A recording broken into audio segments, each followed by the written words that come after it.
অনেকেরই প্রশ্ন যে পালক পুত্র এটার সাথে দেখা দেওয়া জায়েজ আছে কিনা, অথবা পালক মেয়ে তার সাথে যে পুরুষে পালক নিয়ে আসছে সে দেখা দেওয়া জায়েজ আছে কিনা, এবং এই পালক পুত্র বা পালক মেয়ে এরা যে লোক যাদেরকে লালন পালন করছে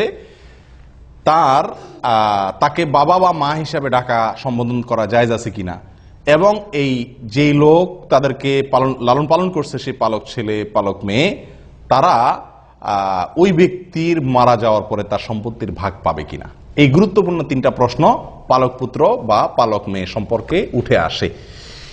এবং এই প্রশ্নের উত্তর খুবই গুরুত্বপূর্ণ এই জন্য যে আমাদের সমাজে এটার প্রবণতা অনেক বেশি। মানুষ পালক পুত্র রাখে, পালক মেয়ে রাখে, এবং এদেরকে মোটামুটি নিজের ছেলে হিসেবে সব জায়গায় পরিচয় করায়, আর এরাও ওই লোকের বাবা এবং তার স্ত্রীকে মা ডাকে, আর সমাজের লোকও আমরা সবাই ওই ছেলেকে অমুকের ছেলে বলি আর ওই লোকের অমুকের বাপ বলি, ঠিক না ঠিক? এটি শরীরের দৃষ্টিতে নাজায়েজ একটি কাজ, আমরা অনেকেই জানি না, অনেকেরই এই বিষয়ে হয়তো জানা নাই। এটি নিষিদ্ধ, আল্লাহ সুবহানাহু ওয়া তাআলা সরাসরি নিষেধ করেছেন কোরআনে কারীমে। আল্লাহ বলেছেন উদউহুম লিআবাইহিম, আল্লাহ তাআলা বলেছেন মা জাআলা আদইয়াআকুম আবনাআকুম, তোমরা যে পালক পুত্র রাখো পালক মেয়ে রাখো এরা কোনোদিনই তোমাদের মেয়েও না ছেলেও না। পিতৃত্ব এটা কোনোদিন পরিবর্তন করা যায় না। কথা বুঝে আসছে? আপনাকে যিনি জন্ম দিয়েছেন তিনি আপনার বাবা, জীবনে একবারের জন্য আপনার ভরণ পোষণ দেন নাই, তারপরও তিনি আপনার বাবা, আপনার প্রতি অবিচার করছেন, খোঁজখবর নেন নাই, চলে গেছেন, তবুও তিনি আপনার বাবা। আমি কি বুঝাতে পারছি? আপনাকে গর্ভে ধারণ করেছেন, তিনি আপনার মা, কিন্তু দেখা গেল কয়দিন পরে কোনো একটা কারণে তালাক হয়ে গেল, আর বিয়ে হয়ে গেছে, মা আপনার জীবনে কোনদিন খবর নেয়নি, তারপরও তিনি আপনার মা। অন্য মহিলা আপনাকে সারা জীবন লালন পালন করুক, কখনো সে আপনার এই মায়ের পদটা পাবে না। আমি কি বুঝাতে পারছি? আপনাকে যিনি জন্ম দিয়েছেন সে বাবার পদটি সারা জীবন আপনাকে স্বর্ণের থালেও যদি কেউ খাওয়ায় সে আপনার বাবার পদটি পাবে না।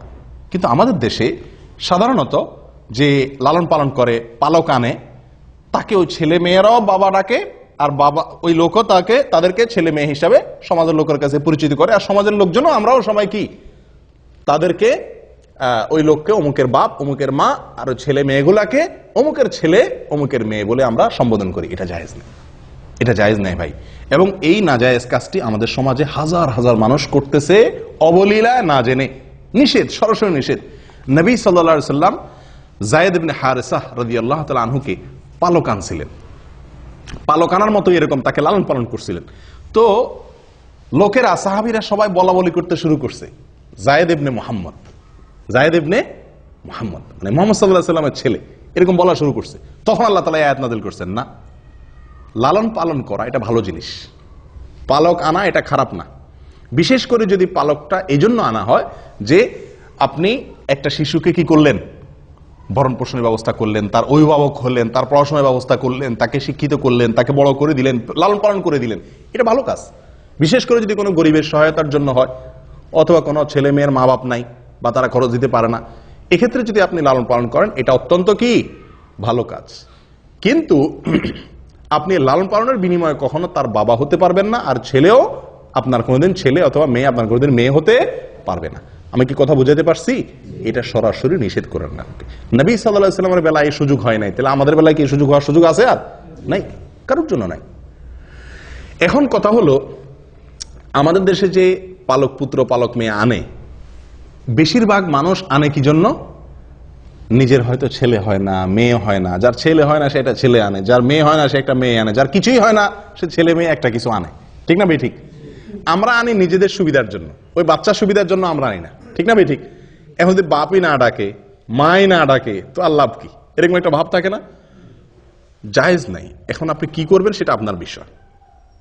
বাপ মা ডাকা কি নাই, জায়েজ নেই। এবং এই নাজায়েজ কাজটি অবলীলায় আমরা হাজার হাজার মানুষ করছি।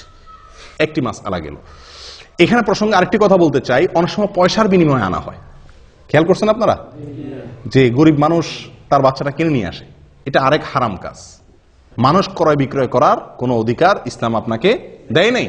যে মা বিক্রি করছে, যে বাপ বিক্রি করছে, তারাও কবিরা গুনাহ করছে, আর আপনি এটা পণ্য নয়, আপনি কিনছেন, আপনিও গুনাহগার। আমি কি বুঝাতে পারছি? হ্যাঁ, সে তার সন্তানটা আপনাকে লালন পালন করার সুযোগ দিছে, আপনার কাছে আছে, সে হিসাবে আপনি তা কি করলেন? খুশি হয়ে তারা কিছু হাদিয়া তোফা দিলেন, সেটা ভিন্ন জিনিস। তার মন খারাপ হতে পারে, তার একটু আমি সহযোগিতা করলাম, সেটা ভিন্ন জিনিস। কিন্তু এর চাইতে বড় বিষয় হলো, আপনি যদি 1 কোটি 10 কোটি 20 কোটি 50 কোটি না সারা পৃথিবীও দিয়ে দেন, কাকে? ওই সন্তানের গর্ভধারিণী মাকে, তার জন্মদানকারী বাবাকে, তবুও আপনি কোনোদিন তার বাবা এবং মা হতে পারবেন না। এই সুযোগ নাই। মনে চাইতেছে বাচ্চা পালন করার, পালন, পালাতে বাধা নেই, কিন্তু বাবা হতে পারবেন না, মাও হতে পারবেন না। দ্বিতীয় কথা হলো, এই যে সন্তানটা, এই সন্তানটা বড় হইলে, ছেলে হইলে, ওই যে মহিলার ঘরে লালন পালন হয়েছে, সে মহিলার সঙ্গে তার পর্দা করা কি ফরজ, কারণ এই সন্তান তার কি না, পেটের সন্তান না। আবার যদি মেয়ে লালন পালন করে, তাহলে যে বাবা মতো যে লালন পালন করছে, যার বাসা লালিত পালিত হয়েছে, ওই পুরুষের সাথে এই মেয়ের দেখা দেওয়া কি হারাম। আমি কি বুঝাতে পারছি? কিন্তু এটার উপরে আমল করে কে? এখন কথা হলো, একই ঘরে থাকলে এই ছেলেকে এই মেয়েকে সারা জীবন লালন পালন করলাম, ছেলের মতো মেয়ের মতো করে, তার বাপ মা খুশি হয়ে আমার কাছে লালন পালন করার সুযোগ দিছে, তো এটা কিভাবে সম্ভব যে তার সাথে পর্দা করব?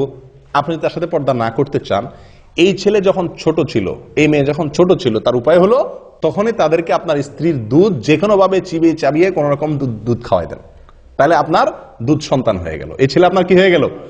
এখন আপনি বাবা মাও বলা যাবে, আবার কি দেখাও দেওয়া যাবে, কারণ দুধ সন্তানের সাথে দেখা দেওয়া যায়। কথা বুঝাতে পারছি? ওই মহিলার যদি দুধ না থাকে, আপনার বোনের দুধ খাওয়াই দেন। কথা বুঝে আসছে? এক কথায়, অথবা মহিলার বোনের দুধ খাওয়াই দেন, তাহলে অন্তত মহিলার সাথে দেখা দেওয়ার সুযোগ হবে।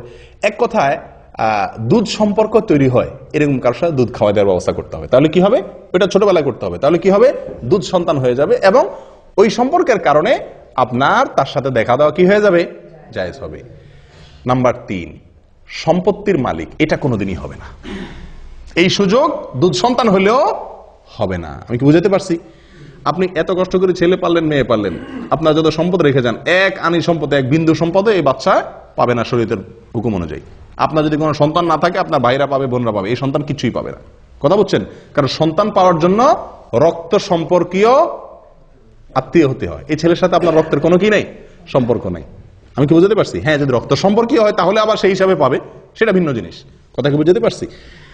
হ্যাঁ, এখন যদি আপনি বলেন যে সারা জীবনের লালন পালন করলাম, এ কিছুই পাবে না, কেমনে হয়? তাহলে আপনি একে জীবদ্দশায় যা মনে চায় তাকে কি করতে পারেন, দান করে দিয়ে যেতে পারেন। আমি কি বুঝতে পারছি? কারণ ওয়ারিস ছাড়া অন্য কাউকে জীবদ্দশায় নিজের সম্পত্তি তারা কি করে দেওয়া যায়, দান করে দেওয়া যায়। তাহলে 3টা সমস্যার কথা বলছি, 3টা সমস্যার কি আছে, সমাধান আছে। বুঝতে পারছি? কিন্তু এই সমাধানগুলাকে আমরা গ্রহণ না করে সরাসরি আমরা কি করি, ওই পালক পুত্রের ছেলে মেয়ে ডাকি, বাবা মা ডাকি, পালক বাপরে, পালক মারে, এবং তাদের সাথে দেখা দেই, এবং তাদেরকে সম্পত্তির ভাগ দেয় মৃত্যুর পরে। এই সবগুলাই অন্যায় কাজ, গর্হিত কাজ। আল্লাহ তাআলা আমাদেরকে বুঝার তৌফিক দান করেন। জাযাকুমুল্লাহ।